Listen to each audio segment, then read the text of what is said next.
Dynamic voices for a diverse church. This is Pass the Mic. Hey folks, this is Jemar Tisby, and welcome to a special episode of Pass the Mic. Every year around the 4th of July, thoughtful people, historically informed people, racially conscious people start thinking about the meaning of the 4th of July for all people in America. We can think back to the Declaration of Independence and its lofty words about life, liberty, and the pursuit of happiness, knowing full well that in 1776, not all people were free, not all people had their liberty, and at the same time, certain people in the United States were declaring their independence from Britain. There were people of African descent, held in chains. Women had hardly any of their civil or human rights. Native Americans constantly being pushed off of their land and massacred. In so many ways, this was not a land of opportunity for everyone. And few people have encapsulated that tension and that contradiction better than Frederick Douglass, a formerly enslaved black man who emancipated himself. He went on to become an abolitionist and a statesman and an outspoken leader in the black freedom struggle, and indeed the American struggle for justice. In 1852, he gave an address called "What to the Slave is the 4th of July?" Now, many of you have probably heard of this speech by now, maybe have listened to or read an excerpt, but if you're like me and many other people, you maybe don't have time to sit and read the entire thing all the way through, or even to watch some of the many dramatizations on video. And so what we thought is that we'd use this opportunity to share an episode of Pass the Mic where I actually read to you the entirety of Douglass's address. That way, if you're on your commute, if you're washing the dishes, if you're working out, if you're doing any of the million things that you have to do, you can actually listen along and get the full scope of the speech, all his eloquence, all his emotion, all of the very thoughtfulness that went into this historic address. So, we hope you enjoy this special episode of Pass the Mic and this narration, "What to the Slave is the 4th of July?" written by Frederick Douglass.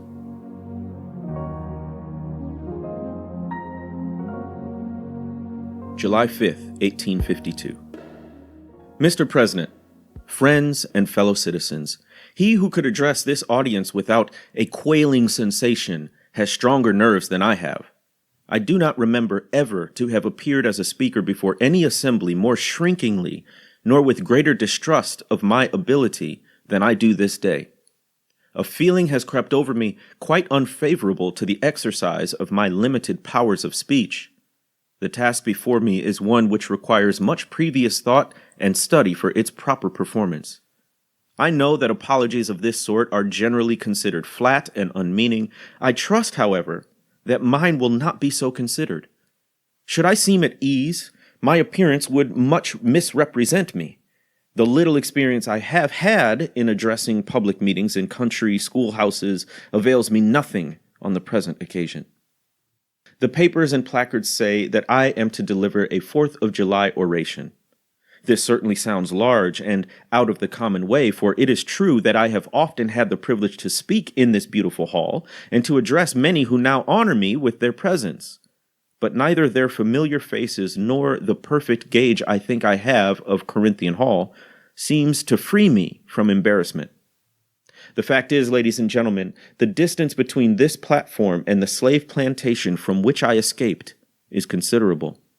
And the difficulties to be overcome in getting from the latter to the former are by no means slight. That I am here today is to me a matter of astonishment as well as of gratitude. You will not therefore be surprised if in what I have to say I evince no elaborate preparation nor grace of my speech with any high-sounding exordium. With little experience and with less learning, I have been able to throw my thoughts hastily and imperfectly together. And trusting to your patience and generous indulgence, I will proceed to lay them out before you. This, for the purpose of this celebration, is the 4th of July. It is the birthday of your national independence and of your political freedom. This, to you, is what the Passover was to the emancipated people of God. It carries your minds back to the day and to the act of your great deliverance. and to the signs and to the wonders associated with that act and that day. This celebration also marks the beginning of another year of your national life, and reminds you that the Republic of America is now 76 years old. I am glad, fellow citizens, that your nation is so young. 76 years, though a good old age for a man, is but a mere speck in the life of a nation. 70 years and 10 is the allotted time for individual men, but nations number their years by thousands. According to this fact, you are even now only in the beginning of your national career, still lingering in the period of childhood. I repeat, I am glad this is so. There is hope in the thought, and hope is much needed. Under the dark clouds which lower above the horizon, the eye of the reformer is met with angry flashes, portending disastrous times. But his heart may well beat lighter at the thought that America is young, and that she is still in the impressible stage of her existence. May he not hope that high lessons of wisdom, of justice, and of truth will yet give direction to her destiny? Were the nation older, the patriot's heart might be sadder and the reformer's brow heavier. Its future might be shrouded in gloom, and the hope of its prophets go out in sorrow. There is consolation in the thought that America is young. Great streams are not easily turned from channels worn deep in the course of ages. They may sometimes rise in quiet and stately majesty and inundate the land, refreshing and fertilizing the earth with their mysterious properties. They may also rise in wrath and fury and bear away on their angry waves the accumulated wealth of years of toil and hardship. They, however, gradually flow back to the same old channel and flow on as serenely as ever. But while the river may not be turned aside, it may dry up and leave nothing behind but the withered branch and the unsightly rock, to howl in the abyss sweeping wind the sad tale of departed glory. As with rivers, so with nations. Fellow citizens, I shall not presume to dwell at length on the associations that cluster about this day. The simple story of that is that 76 years ago, the people of this country were British subjects.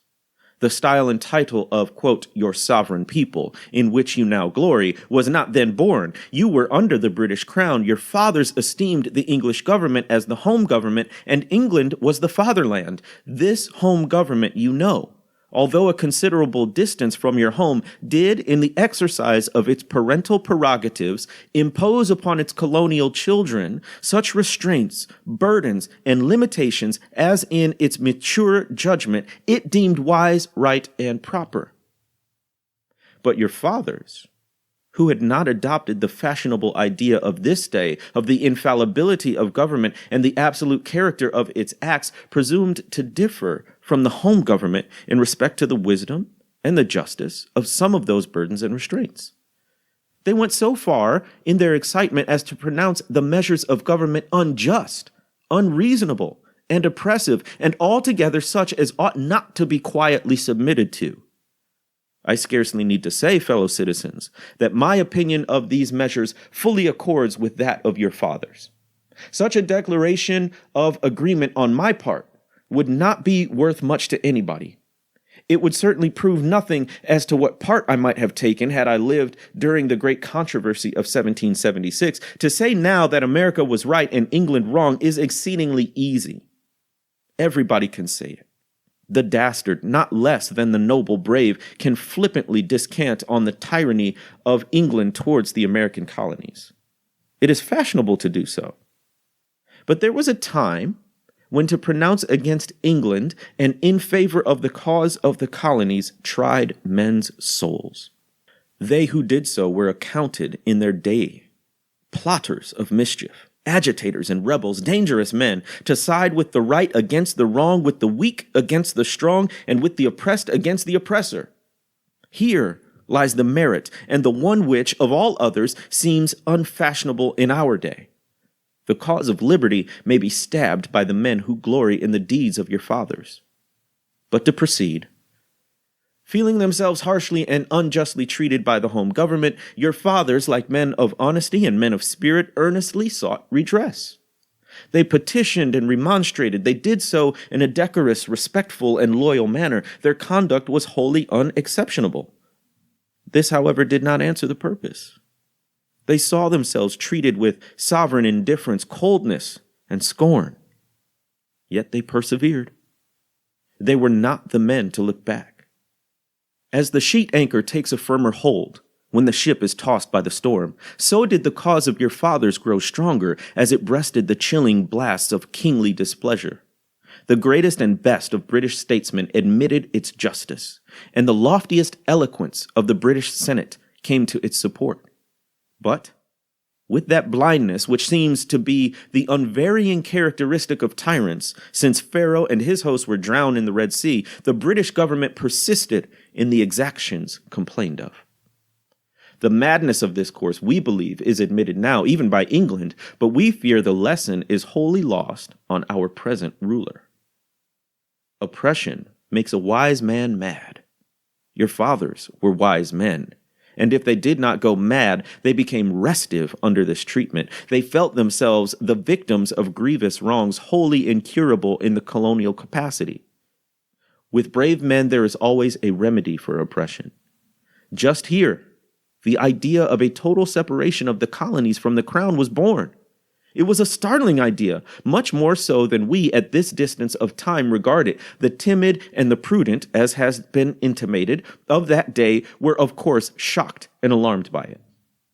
Such people lived then, had lived before, and will probably ever have a place on this planet, and their course in respect to any great change, no matter how great the good to be attained or the wrong to be redressed by it, may be calculated with as much precision as can be the course of the stars.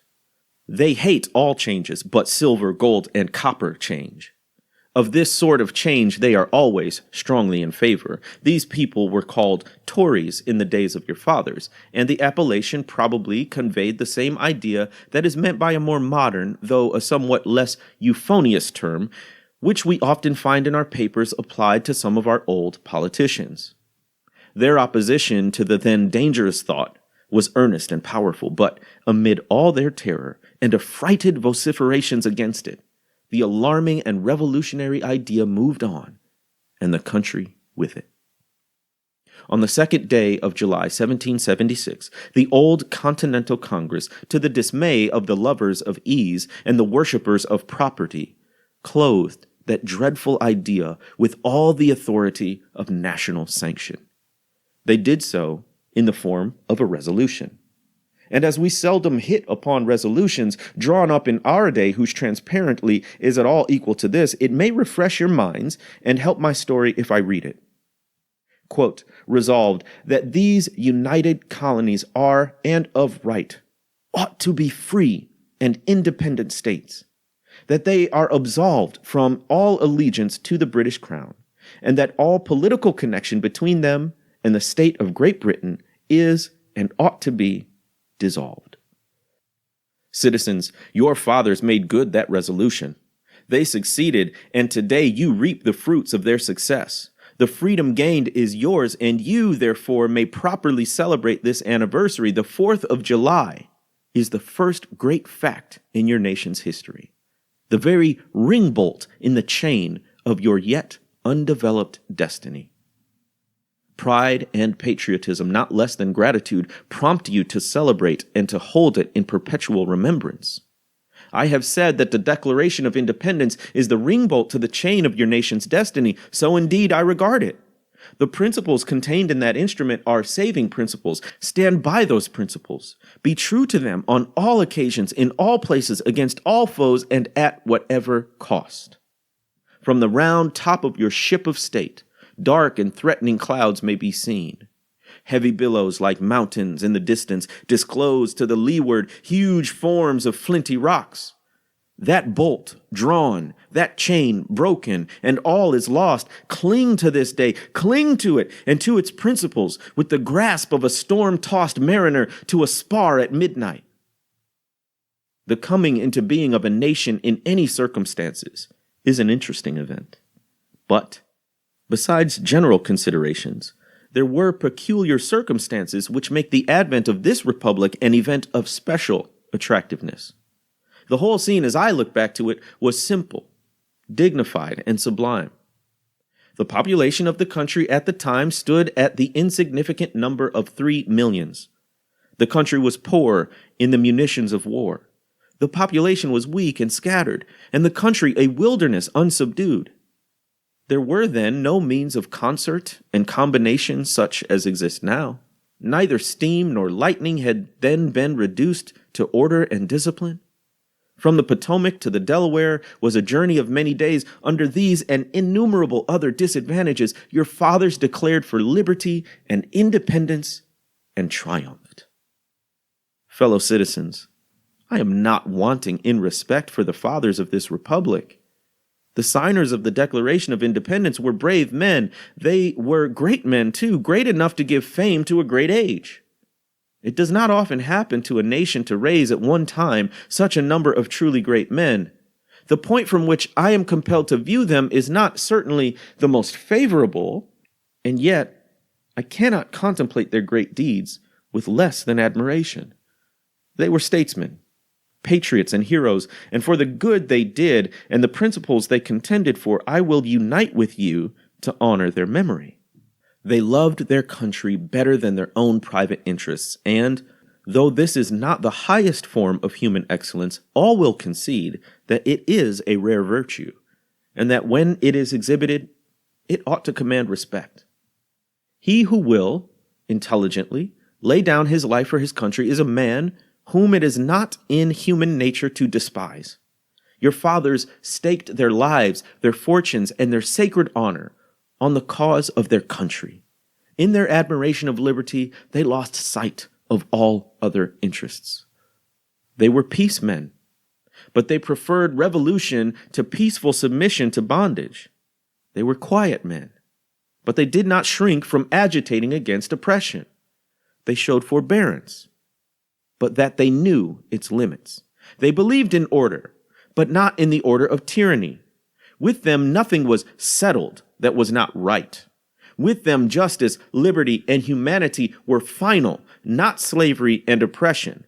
You may well cherish the memory of such men. They were great in their day and generation. Their solid manhood stands out the more as we contrast it with these degenerate times.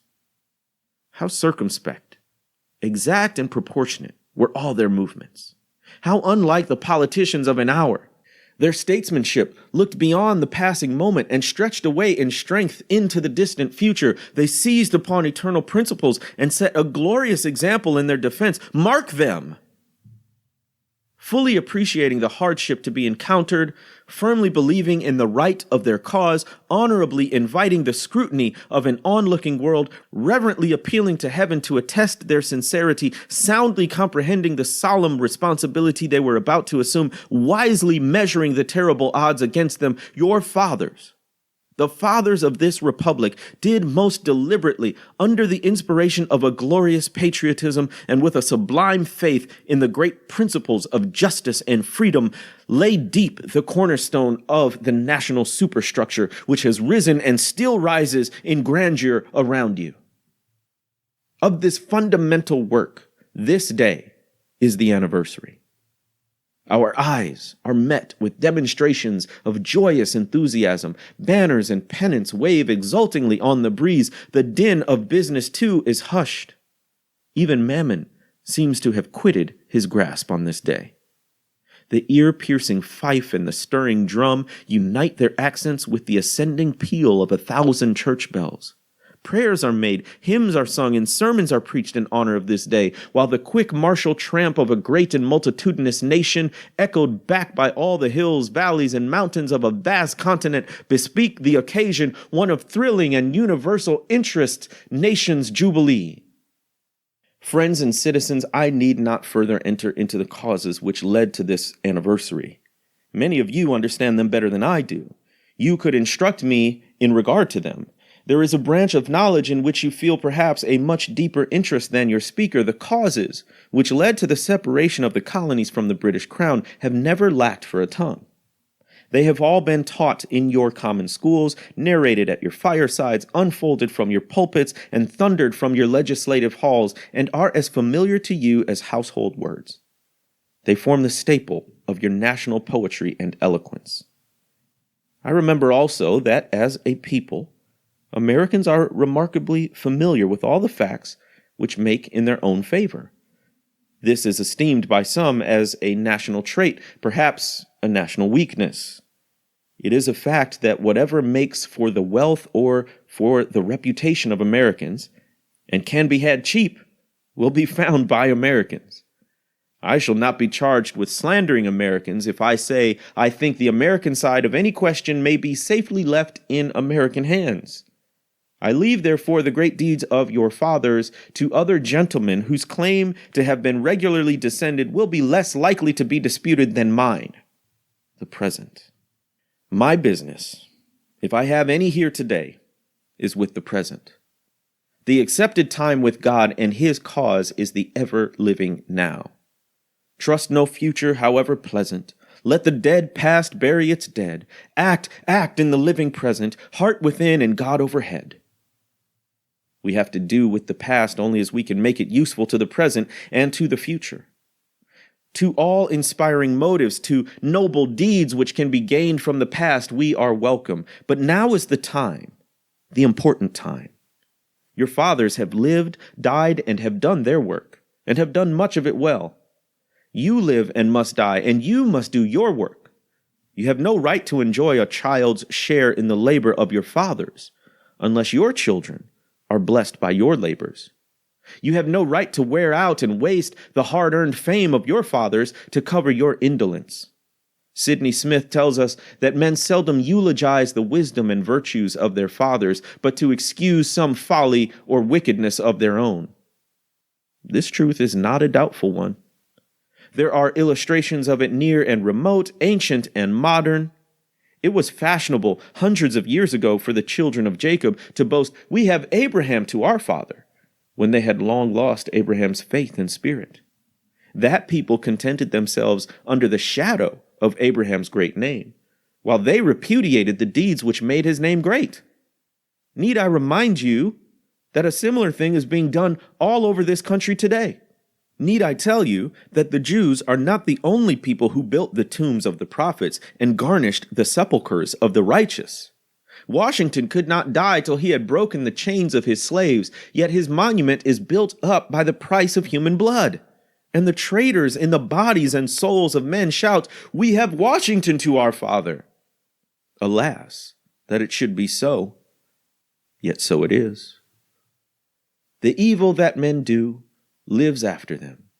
The good is oft interred with their bones. What have I, or those I represent, to do with your national independence? Fellow citizens, pardon me. Allow me to ask, why am I called upon to speak here today? What have I, or those I represent, to do with your national independence? Are the great principles of political freedom and of natural justice embodied in that Declaration of Independence extended to us? And am I, therefore, called upon to bring our humble offering to the national altar and to confess the benefits and express devout gratitude for the blessings resulting from your independence to us? Would to God, both for your sakes and ours, that an affirmative answer could be truthfully returned to those questions. Then would my task be light and my burden easy and delightful. For who is there so cold that a nation's sympathy could not warm him? Who so obdurate and dead to the claims of gratitude that would not thankfully acknowledge such priceless benefits? Who so stolid and selfish that would not give his voice to swell to the hallelujahs of a nation's jubilee when the claims of servitude had been torn from his limbs? I am not that man. In a case like that, the dumb might eloquently speak and the lame man leap as an hart. But such is not the state of the case. I say it with a sad sense of the disparity between us. I am not included within the pale of this glorious anniversary. Your high independence only reveals the immeasurable distance between us. The blessings in which you this day rejoice are not enjoyed in common. The rich inheritance of justice, liberty, prosperity, and independence bequeathed by your fathers is shared by you, not by me. The sunlight that brought life and healing to you has brought stripes and death to me. This 4th of July is yours, not mine. You may rejoice, I must mourn. To drag a man in fetters into the grand illuminated temple of liberty and call upon him to join you in joyous anthems were inhuman mockery and sacrilegious irony. Do you mean, citizens, to mock me by asking me to speak today? If so, there is a parallel to your conduct, and let me warn you that it is dangerous to copy the example of a nation whose crimes, lowering up to heaven, were thrown down by the breath of the Almighty, burying that nation in irrecoverable ruin. I can today take up the plaintive lament of a peeled and woe-smitten people. By the rivers of Babylon, there we sat down. Yea, we wept when we remembered Zion. We hanged our harps upon the willows in the midst thereof. For there they that carried us away captive required of us a song. And they who wasted us required of us mirth, saying, Sing us one of the songs of Zion. How can we sing the Lord's song in a strange land? If I forget thee, O Jerusalem, let my right hand forget her cunning. If I do not remember thee, let my tongue cleave to the roof of my mouth. Fellow citizens, above your national tumultuous joy, I hear the mournful wail of millions, whose chains, heavy and grievous yesterday, are today rendered more intolerable by the jubilee shouts that reach them. If I do forget, if I do not faithfully remember those bleeding children of sorrow this day, may my right hand forget her cunning, and may my tongue cleave to the roof of my mouth.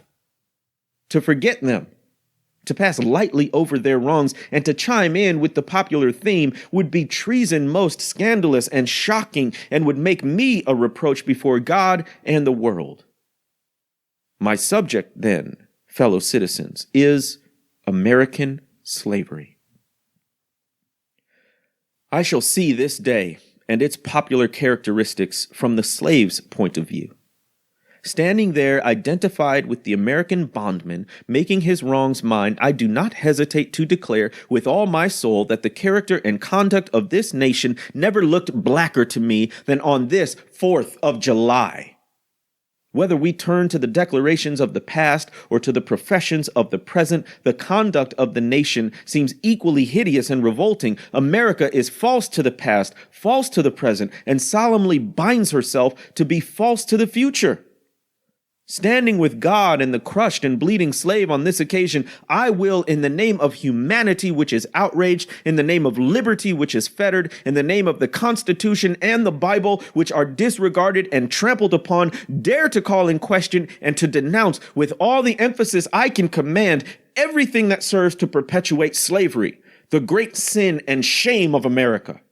I will not equivocate. I will not excuse. I will use the severest language I can command, and yet not one word shall escape me that any man whose judgment is not blinded by prejudice or who is not at heart a slaveholder shall not confess to be right and just.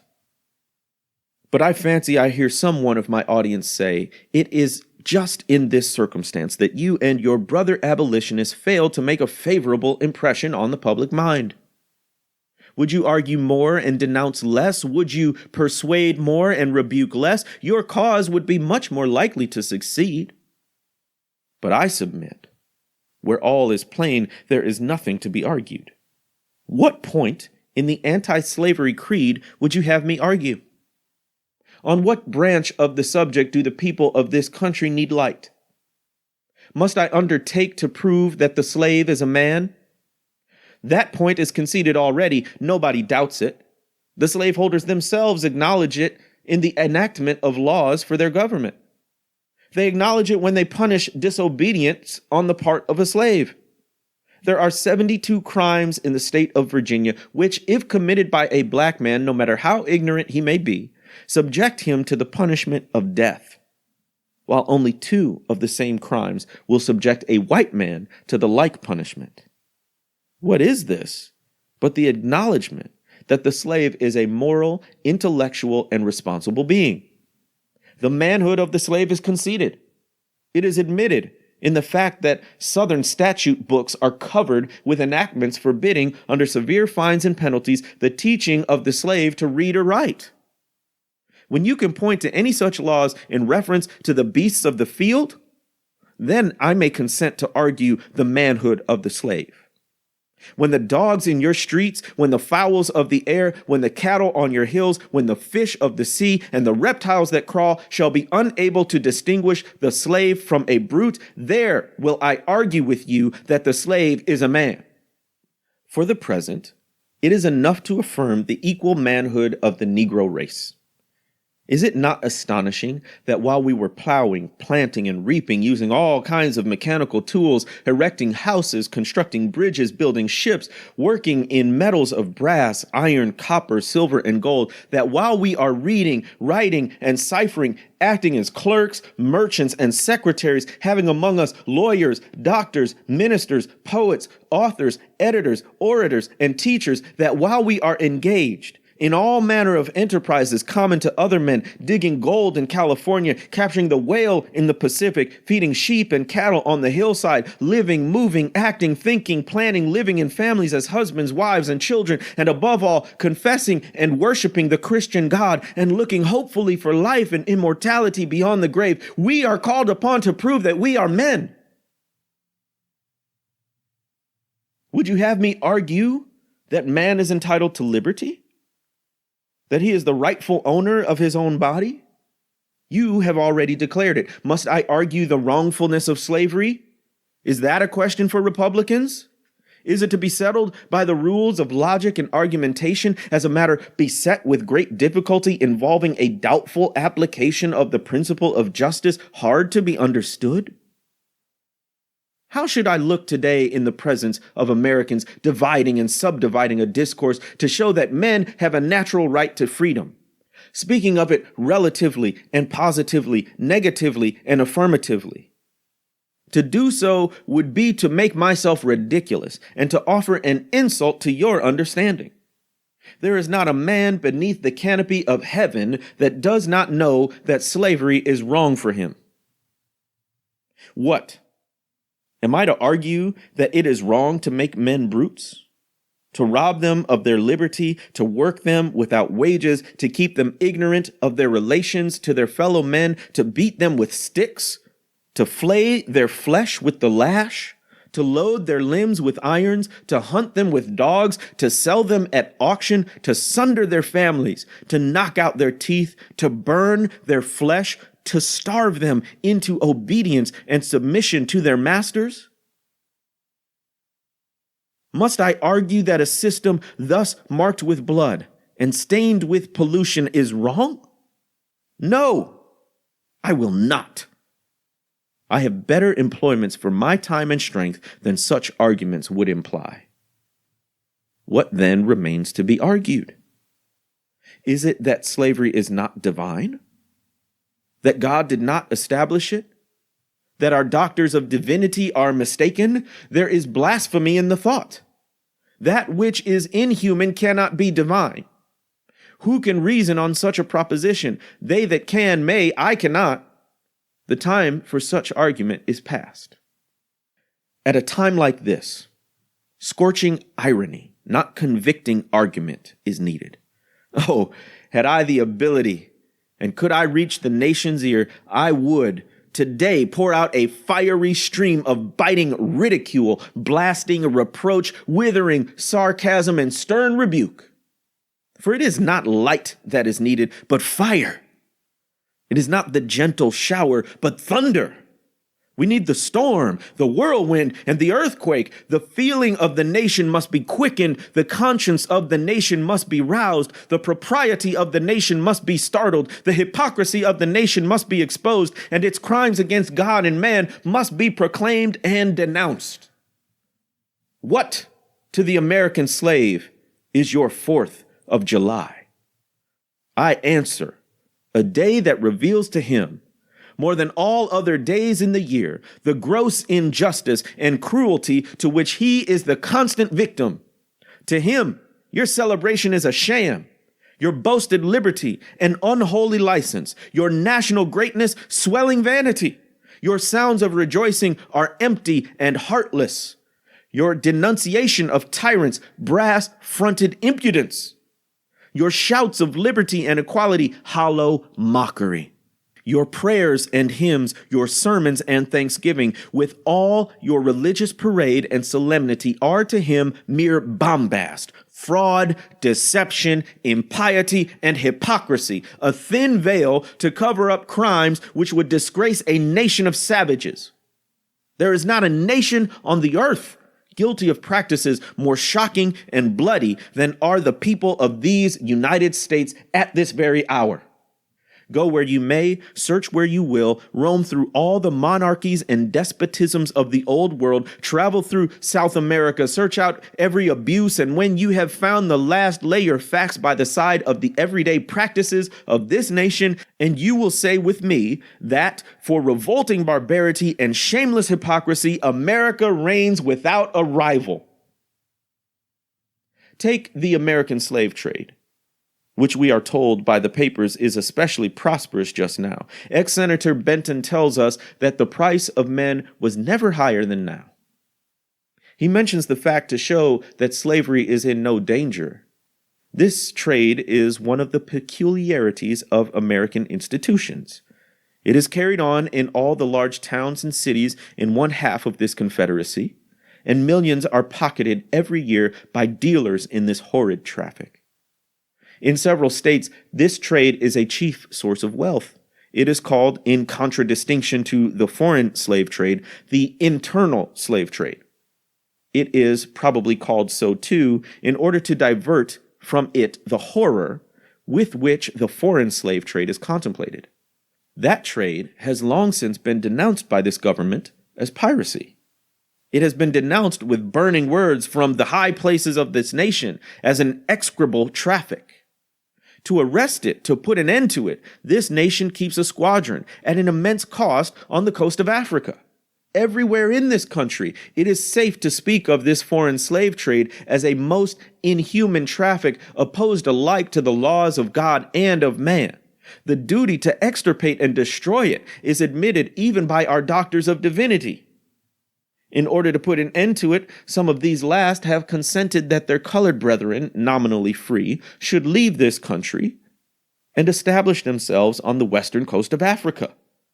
It is, however, a notable fact that while so much execration is poured out by Americans upon those engaged in the foreign slave trade, the men engaged in the slave trade between the states pass without condemnation, and their business is deemed honorable. Behold the practical operation of this internal slave trade, the American slave trade, sustained by American politics and American religion. Here you will see men and women reared like swine for the market. You know what is a swine drover? I will show you a man drover. They inhabit all our southern states. They perambulate the country and crowd the highways of the nation with droves of human stock. You will see one of these human flesh jobbers armed with pistol, whip, and bowie knife, driving a company of 100 men, women, and children from the Potomac to the slave market at New Orleans. These wretched people are to be sold singly or in lots to suit purchasers. They are food for the cotton field and the deadly sugar mill. Mark the sad procession as it moves wearily along, and the inhuman wretch who drives them. Hear his savage yells and his blood-chilling oaths as he hurries on his affrighted captives. There, see the old man, with locks thinned and gray. Cast one glance, if you please, upon that young mother, whose shoulders are bare to the scorching sun, her briny tears falling on the brow of the babe in her arms. See, too, that girl of 13, weeping, yes, weeping, as she thinks of the mother from whom she has been torn. The drove moves tardily. Heat and sorrow have nearly consumed their strength. Suddenly you hear a quick snap, like the discharge of a rifle. The fetters clank, and the chain rattles simultaneously. Your ears are saluted with a scream that seems to have torn its way to the center of your soul. The crack you heard was the sound of the slave whip. The scream you heard was from the woman you saw with the babe. Her speed had faltered under the weight of her child and her chains. That gash on her shoulder tells her to move on. Follow the drove to New Orleans. Attend the auction. See men examined like horses. See the forms of women rudely and brutally exposed to the shocking gaze of American slave buyers. See this drove sold and separated forever, and never forget the deep, sad sobs that arose from that scattered multitude. Tell me, citizens, where, under the sun, you can witness a spectacle more fiendish and shocking. Yet this is but a glance at the American slave trade as it exists at this moment in the ruling part of the United States. I was born amid such sights and scenes. To me, the American slave trade is a terrible reality. When a child, my soul was often pierced with a sense of its horrors.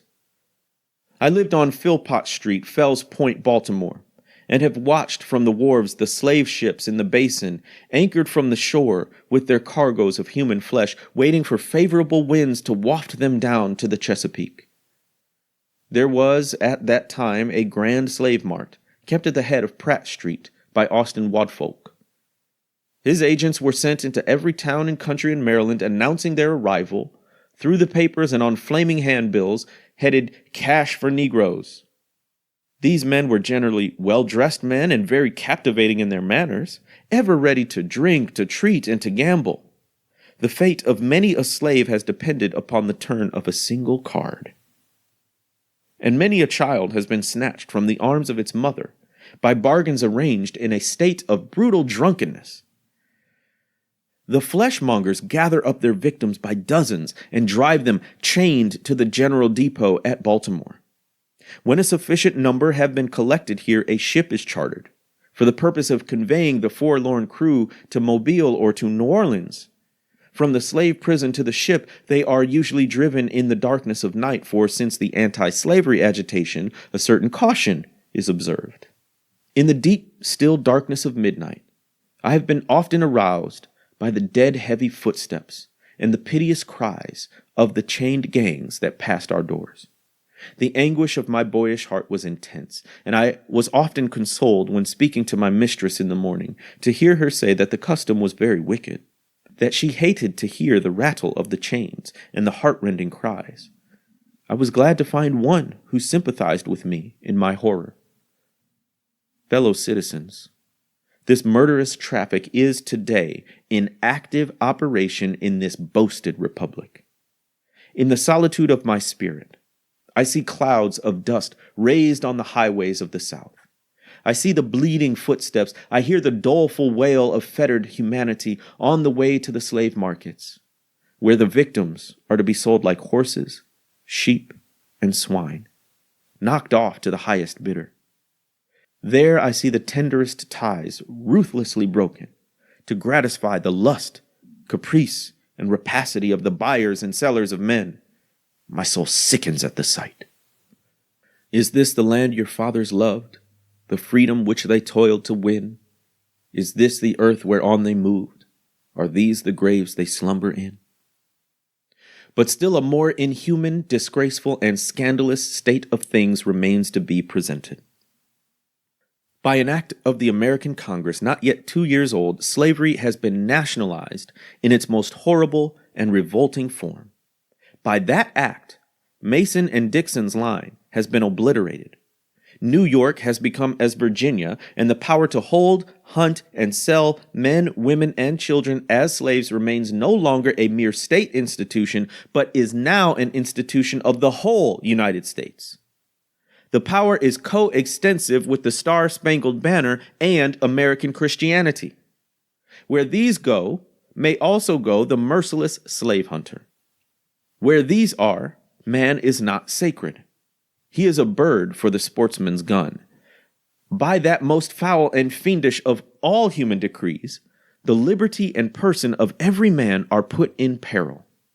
Your broad republic domain is hunting ground for men, not for thieves and robbers, enemies of society merely, but for men guilty of no crime. Your lawmakers have commanded all good citizens to engage in this hellish sport. Your president, your secretary of state, your lords, nobles, and ecclesiastics enforce as a duty you owe to your free and glorious country and to your God that you do this accursed thing. Not fewer than 40 Americans have, within the past 2 years, been hunted down and without a moment's warning, hurried away in chains and consigned to slavery and excruciating torture. Some of these have had wives and children dependent on them for bread, but of this no account was made. The right of the hunter to his prey stands superior to the right of marriage, and to all rights in this republic, the rights of God included. For black men, there are neither law, justice, humanity, nor religion. The fugitive slave law makes mercy to them a crime and bribes the judge who tries them. An American judge gets $10 for every victim he consigns to slavery and $5 when he fails to do so. The oath of any two villains is sufficient under this hell-black enactment to send the most pious and exemplary black man into the remorseless jaws of slavery. His own testimony is nothing. He can bring no witness for himself. The minister of American justice is bound by the law to hear but one side, and that side is the side of the oppressor. Let this damning fact be perpetually told.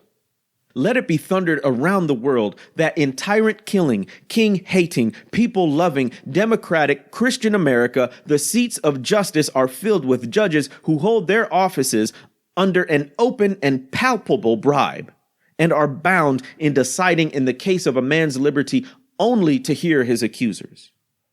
In glaring violation of justice, in shameless disregard of the forms of administering law, in cunning arrangement to entrap the defenseless, and in diabolical intent, this fugitive slave law stands alone in the annals of tyrannical legislation. I doubt if there ever be another nation on the globe having the brass and the baseness to put such a law on the statute book. If any man in this assembly thinks differently from me in this matter and feels able to disprove my statements, I will gladly confront him at any suitable time and place he may select. I take this law to be one of the grossest infringements of Christian liberty, and if the churches and ministers of our country were not stupidly blind or most wickedly indifferent, they too would so regard it. At the very moment that they are thanking God for the enjoyment of civil and religious liberty and for the right to worship God according to the dictates of their own consciences, they are utterly silent in respect to a law which robs religion of its chief significance and makes it utterly worthless to a world lying in wickedness. Did this law concern the mint, the anise, and cumin? Abridge the right to sing psalms, to partake of the sacrament, or to engage in any of the ceremonies of religion, it would be smitten by the thunder of 1,000 pulpits. A general shout would go up from the church demanding repeal, repeal, instant repeal. And it would go hard with it, that politician who presumed to solicit the votes of the people without inscribing this motto on his banner. Further, if this demand were not complied with, another Scotland would be added to the history of religious liberty, and the stern old Covenanters would be thrown into the shade. A John Knox would be seen at every church door and heard from every pulpit, and Fillmore would have no more quarter than was shown by Knox to the beautiful but treacherous Queen Mary of Scotland. The fact that the church of our country, with fractional exceptions, does not esteem the fugitive slave law as a declaration of war against religious liberty implies that church regards religion simply as a form of worship, an empty ceremony, and not a vital principle requiring active benevolence, justice, love, and goodwill towards man. It esteems sacrifice above mercy, psalm singing above right doing, solemn meetings above practical righteousness. A worship that can be conducted by persons who refuse to give shelter to the houseless, to give bread to the hungry, clothing to the naked, and who enjoin obedience to a law forbidding these acts of mercy is a curse, not a blessing to mankind. The Bible addresses all such persons as scribes, Pharisees, hypocrites, who pay tithe of mint, anise, and cumin, and have omitted the weightier matters of the law, judgment, mercy, and faith. But the church of this country is not only indifferent to the wrongs of the slave, it actually takes sides with the oppressors. It has made itself the bulwark of American slavery and the shield of American slave hunters. Many of its most eloquent divines, who stand as the very lights of the church, have shamelessly given the sanction of religion and the Bible to the whole slave system. They have taught that man may properly be a slave, that the relation of master and slave is ordained of God, that to send back an escaped bondman to his master is clearly the duty of all the followers of the Lord Jesus Christ. And this horrible blasphemy is palmed off upon the world for Christianity. For my part, I would say, welcome infidelity, welcome atheism, welcome anything in preference to the gospel as preached by those divines. They convert the very name of religion into an engine of tyranny and barbarous cruelty, and serve to confirm more infidels in this age than all the infidel writings of Thomas Paine, Voltaire, and Bolingbroke put together have done. These ministers make religion a cold and flinty-hearted thing, having neither principles of right action nor bowels of compassion. They strip the love of God of its beauty and leave the throng of religion a huge, horrible, repulsive form. It is a religion for oppressors, tyrants, man-stealers, and thugs. It is not that pure and undefiled religion which is from above, and which is first pure, then peaceable, easy to be entreated, full of mercy and good fruits, without partiality and without hypocrisy, but a religion which favors the rich against the poor, which exalts the proud above the humble, which divides mankind into two classes, tyrants and slaves, which says to the man in chains, "Stay there," and to the oppressor, "Oppress on." It is a religion which may be professed and enjoyed by all the robbers and enslavers of mankind. It makes God a respecter of persons, denies his fatherhood of the race, and tramples in the dust the great truth of the brotherhood of man. All this we affirm to be true of the popular church and the popular worship of our land and nation, a religion, a church, and a worship which, on the authority of inspired wisdom, we pronounce to be an abomination in the sight of God.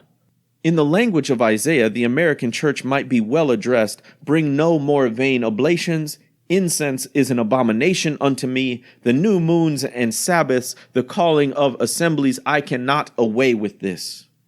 It is iniquity, even the solemn meeting. Your new moons and your appointed feasts my soul hateth.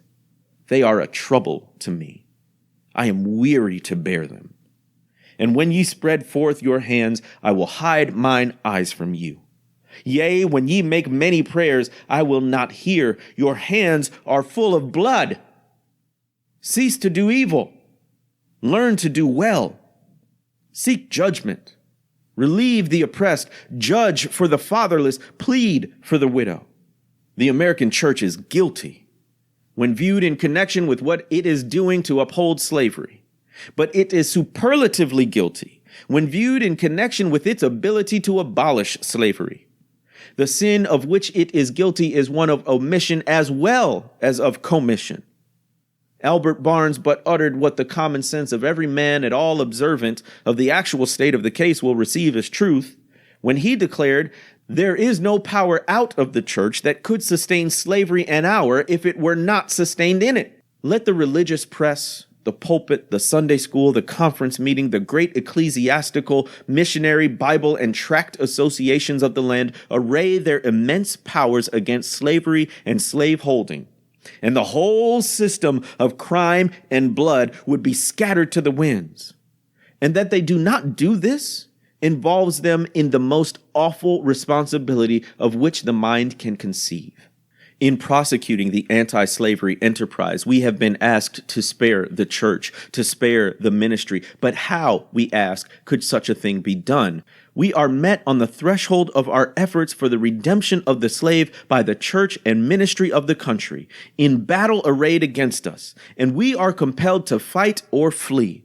From what quarter, I beg to know, has proceeded a fire so deadly upon our ranks during the last 2 years as from the northern pulpit? As the champions of oppressors, the chosen men of American theology have appeared, men honored for their so-called piety and their real learning, the Lords of Buffalo, the Springs of New York, the Lathrops of Auburn, the Coxes and Spencers of Brooklyn, the Gannets and Sharps of Boston, the Deweys of Washington, and other great religious lights of the land have, in utter denial of the authority of him by whom the professed to he called the ministry, deliberately taught us against the example or the Hebrews and against the remonstrance of the apostles. They teach that we ought to obey man's law before the law of God. My spirit wearies of such blasphemy. And how such men can be supported as the standing types and representatives of Jesus Christ is a mystery which I leave others to penetrate. In speaking of the American church, however, let it be distinctly understood that I mean the great mass of the religious organizations of our land. There are exceptions, and I thank God that there are. Noble men may be found scattered all over these northern states, of whom Henry Ward Beecher of Brooklyn, Samuel J. May of Syracuse, and my esteemed friend on the platform are shining examples. And let me say further, that upon these men lies the duty to inspire our ranks with high religious faith and zeal, and to cheer us on in the great mission of the slave's redemption from his chains. One is struck with the difference between the attitude of the American church toward the anti-slavery movement and that occupied by the churches in England towards a similar movement in that country.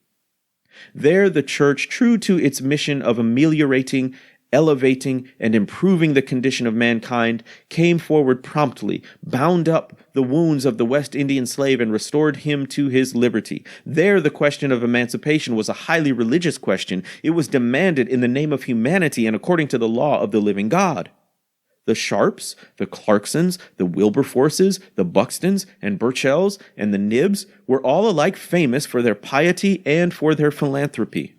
The anti-slavery movement there was not an anti-church movement, for the reason that the church took its full share in prosecuting that movement, and the anti-slavery movement in this country will cease to be an anti-church movement when the church of this country shall assume a favorable instead of a hostile position towards that movement. Americans, your Republican politics, not less than your Republican religion, are flagrantly inconsistent. You boast of your love of liberty, your superior civilization, and your pure Christianity, while the whole political power of the nation, as embodied in the two great political parties, is solemnly pledged to support and perpetuate the enslavement of 3 millions of your countrymen. You hurl anathemas at the crowned-headed tyrants of Russia and Austria and pride yourselves on your democratic institutions, while you yourselves consent to be the mere tools and bodyguards of the tyrants of Virginia and Carolina. You invite to your shores fugitives of oppression from abroad, honor them with banquets, greet them with ovations, cheer them, toast them, salute them, protect them, and pour out your money to them like water. But the fugitives from your own land you advertise, hunt, arrest, shoot, and kill. You glory in your refinement and your universal education, yet you maintain a system as barbarous and dreadful as ever stained the character of a nation, a system begun in avarice, supported in pride, and perpetuated in cruelty. You shed tears over fallen Hungary and make the sad story of her wrongs the theme of your poets, statesmen, and orators, till your gallant sons are ready to fly to arms to vindicate her cause against her oppressors. But in regard to the 10,000 wrongs of the American slave, you would enforce the strictest silence and would hail him as an enemy of the nation who dares to make those wrongs the subject of public discourse. You are all on fire at the mention of liberty for France or for Ireland, but are as cold as an iceberg at the thought of liberty for the enslaved of America. You discourse eloquently on the dignity of labor, yet you sustain a system which in its very essence casts a stigma upon labor. You can bare your bosom to the storm of British artillery to throw off a 3-penny tax on tea, and yet wring the last hard-earned farthing from the grasp of the black laborers of your country. You profess to believe that of one blood God made all nations of men to dwell on the face of all the earth, and hath commanded all men everywhere to love one another, yet you notoriously hate and glory in your hatred all men whose skins are not colored like your own. You declare before the world and are understood by the world to declare that you hold these truths to be self-evident, that all men are created equal and are endowed by their Creator with certain inalienable rights, and that among these are life, liberty, and the pursuit of happiness, and yet you hold securely in a bondage which, according to your own Thomas Jefferson, is worse than ages of that which your fathers rose in rebellion to oppose. A 7th part of the inhabitants of your country. Fellow citizens, I will not enlarge further on your national inconsistencies. The existence of slavery in this country brands your republicanism as a sham, your humanity as a base pretense, and your Christianity as a lie. It destroys your moral power abroad. It corrupts your politicians at home. It saps the foundation of religion. It makes your name a hissing and a byword to a mocking earth. It is the antagonistic force in your government, the only thing that seriously disturbs and endangers your union. It fetters your progress. It is the enemy of improvement, the deadly foe of education. It fosters pride. It breeds insolence. It promotes vice. It shelters crime. It is a curse to the earth that supports it, and yet you cling to it as if it were a sheet anchor of all your hopes. Oh, be warned, be warned. A horrible reptile is coiled up in your nation's bosom. The venomous creature is nursing at the tender breast of your youthful republic. For the love of God, tear away and fling from you the hideous monster, and let the weight of 20 millions crush and destroy it forever. But it is answered in reply to all this, that precisely what I have now denounced is in fact guaranteed and sanctioned by the Constitution of the United States, that the right to hold and to hunt slaves is a part of that Constitution, framed by the illustrious fathers of this republic. Then I dare to affirm, notwithstanding all I have said before, your fathers stooped, basely stooped, to palter with us in a double sense, and keep the word of promise to the ear, but break it to the heart. And instead of being the honest men I have before declared them to be, they were the veriest impostors that ever practiced on mankind. This is the inevitable conclusion, and from it there is no escape. But I differ from those who charge this baseness on the framers of the Constitution of the United States. It is a slander upon their memory, at least so I believe. There is not time now to argue the constitutional question at length, nor have I the ability to discuss it as it ought to be discussed. The subject has been handled with masterly power by Lysander Spooner, Esquire, by William Goodell, by Samuel E. Sewall, Esquire, and last though not least by Garrett Smith, Esquire. These gentlemen have, as I think, fully and clearly vindicated the Constitution from any design to support slavery for an hour. Fellow citizens, there is no matter in respect to which the people of the North have allowed themselves to be so ruinously imposed upon as that of the pro-slavery character of the Constitution. In that instrument, I hold there is neither warrant, license, nor sanction of the hateful thing. But, interpreted as it ought to be interpreted, the Constitution is a glorious liberty document. Read its preamble. Consider its purposes. Is slavery among them? Is it at the gateway? Or is it in the temple? It is neither. While I do not intend to argue this question on the present occasion, let me ask if it be not somewhat singular that if the Constitution were intended to be, by its framers and adopters, a slaveholding instrument, why neither slavery, slaveholding, nor slave can anywhere be found in it. What would be the thought of an instrument legally drawn up for the purpose of entitling the city of Rochester to a tract of land in which no mention of land was made? Now, there are certain rules for interpretation for the proper understanding of all legal instruments. These rules are well established. They are plain, common sense rules such as you and I and all of us can understand and apply without having passed years of study of the law. I scout the idea that the question of the constitutionality or unconstitutionality of slavery is not a question for the people. I hold that every American citizen has a right to form an opinion of the Constitution and to propagate that opinion, and to use all honorable means to make his opinion the prevailing one. Without this right, the liberty of an American citizen would be as insecure as that of a Frenchman. Ex-Vice President Dallas tells us that the Constitution is an object to which no American mind can be too attentive and no American heart too devoted. He further says the Constitution in its words is plain and unintelligible and is meant for the homebred, unsophisticated understandings of our fellow citizens. Senator Berrien tells us that the Constitution is the fundamental law, that which controls all others, the charter of our liberties which every citizen has a personal interest in understanding thoroughly. The testimony of Senator Breeze, Lewis Cass, and many others that might be named, who are everywhere esteemed as sound lawyers, so regard the Constitution. I take it, therefore, that it is not presumption in a private citizen to form an opinion of that instrument. Now take the Constitution according to its plain reading, and I defy the presentation of a single pro-slavery clause in it. On the other hand, it will be found to contain principles and purposes entirely hostile to the existence of slavery. I have detained my audience entirely too long already. At some future period, I will gladly avail myself of an opportunity to give this subject a full and fair discussion. Allow me to say in conclusion, notwithstanding the dark picture I have this day presented of the state of the nation, I do not despair of this country. There are forces in operation which must inevitably work the downfall of slavery. The arm of the Lord is not shortened, and the doom of slavery is certain. I therefore leave off where I began, with hope.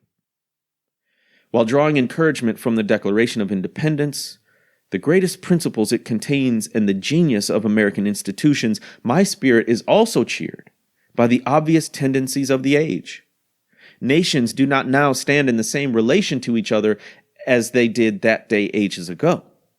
No nation can now shut itself up from the surrounding world and trot around in the same old path of its fathers without interference.